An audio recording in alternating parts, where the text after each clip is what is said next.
Hi everyone, Blaine here, and I'm going to show you how to practice 10-mile VFR final approaches today so that you can practice your final approach landing techniques and just get better at it. Landing kind of manually is a really significant challenge because there's a lot of things you have to do simultaneously, and the biggest one being to maintain level altitude so you don't crash the aircraft.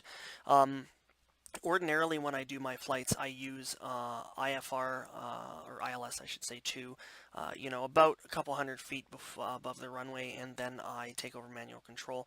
But I'm going to do a 10-mile final into Los Angeles today to just kind of show you what you need to have taken care of in order to do this. A lot of real-world pilots, it's kind of up to them. They can choose to let the ILS bring them in the whole way, or they can take control of the aircraft, or when they kind of any stage of the approach and do it. And the ability to fly the aircraft manually is really where your skill comes in, especially on approaches and as well takeoffs. So I have paused the sim. I'm 10-mile final into Los Angeles, and I'm going to show you what you need to do. So pausing the sim is kind of challenging, especially doing this VFR approach, because you have to change a bunch of settings and they won't take effect while the plane is paused, and you kind of have to radically take care of a bunch of things as soon as it comes unpaused. So I'm in Zibo 737-800, and what we're going to do is kind of configure the aircraft initially. So we're going to turn the flight directors on, and we're going to turn auto throttle on. We are going to go to our overhead panel. Then we're going to turn our landing lights on. We're going to set our engines to continuous. We're going to turn our strobe on. We're going to set our heat on. And we're going to turn the probes on. Landing altitude is 150. Some of this stuff isn't overly necessary. It's kind of good to have all of your landing stuff configured the way you normally would to make it so that you don't forget anything. And then going here, we're not going to do obviously an ILS. We're going to do a manual. So I'm going to set the brakes to 2. Flaps are already at 2. We're going to change those as they go on. And really what we're going to be doing here is we're going to be maintaining our altitude and our speed all the way in.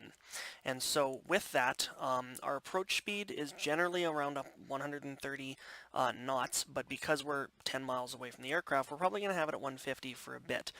Okay, so with that in mind, I'm going to unpause the sim and we're going to start.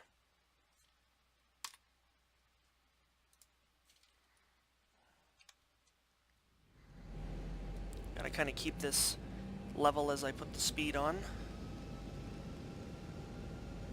Okay, good. So we want to be about 150.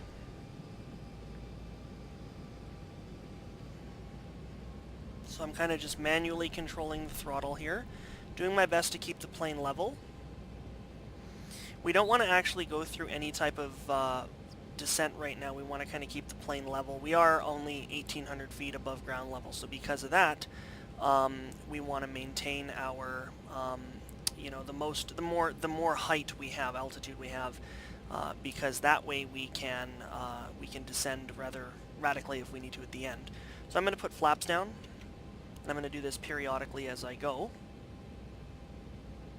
You don't want to go to flaps 40 all at once for 2 reasons. One, because if you go to flaps 40 from flaps 2 all at once, your plane will do a barrel roll and fall out of the sky due to torsional stress on the aircraft, which is not good. Second thing is you have traffic behind you, so you can't just slow down all at once because there's going to be traffic that's going to come behind you. Okay, so we are at 150 knots. We're at 1400. I'm going to increase our speed just a little bit here. We're going to do flaps down again.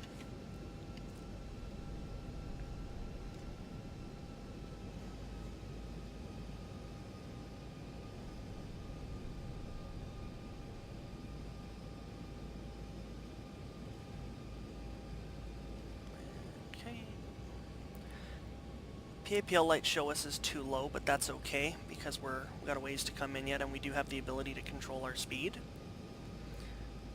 I'm going to set gear down now, and I'm going to set flaps again. I'm going to reduce the speed.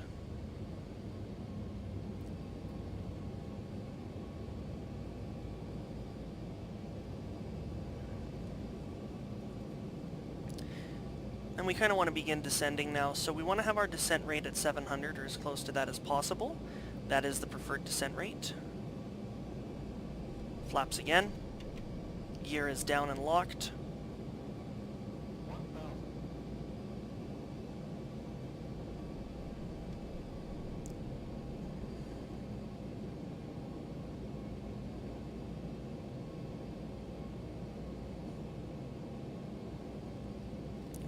Flaps down again. Flaps are kind of, I mean, they're yes and no when you have to do them. I mean, I kind of do them just at intervals so that we kind of slow our descent down. Now it says we're too low, so I'm going to increase our thrust because all the PAPL lights are all red. I'm going to increase the thrust so that we pick up some speed here.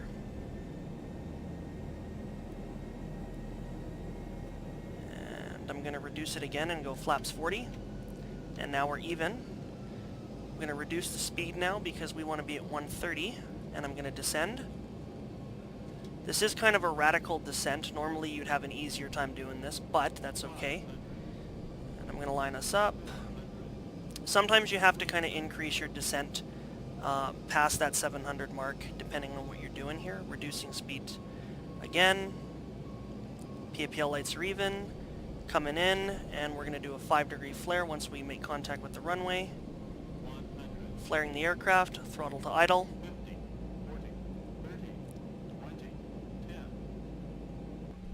And nose down.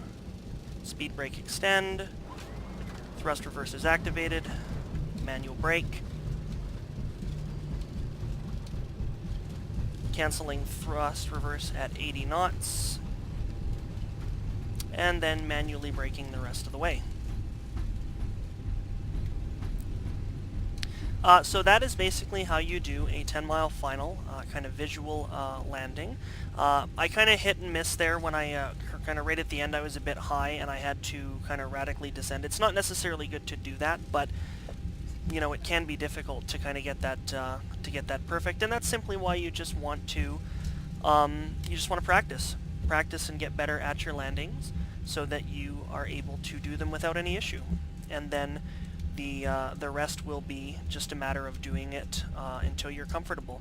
You know, for me, I normally do ILS approaches specifically for the reason that the plane takes you in, and it's a lot easier. But it's really a good practice to be able to bring in even, you know, a large airliner manually like that, because it just lets you get more comfortable with controlling the aircraft manually, as well, knowing kind of what your approach should look like. You know, it should be at 700 feet as a descent rate. Your speed should be around 130 knots.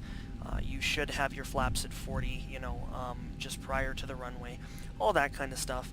And that comes with time and experience. You know, it's good to start with ILS kind of stuff because it lets you come right into the airport, and then you can practice more and more as you get more comfortable with visual landings. So that's kind of what I've done here.